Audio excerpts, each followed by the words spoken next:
in difficult situations, we always want the person we wronged or the group that we have wronged to extend grace to us. But do we extend grace to the person that wrongs us? This is how we must approach every situation where we feel like we are being wronged.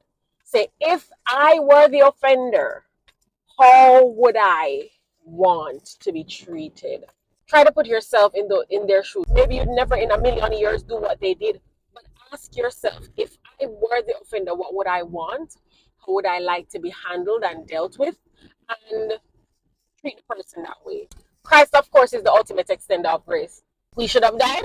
Instead, he decided to die and give us the option to not face the second death. So, if we really want to be Christians and if we really want to be Christ-like, that's the way to go. Grace is extended to us, so we should ensure as Christians that we extend grace.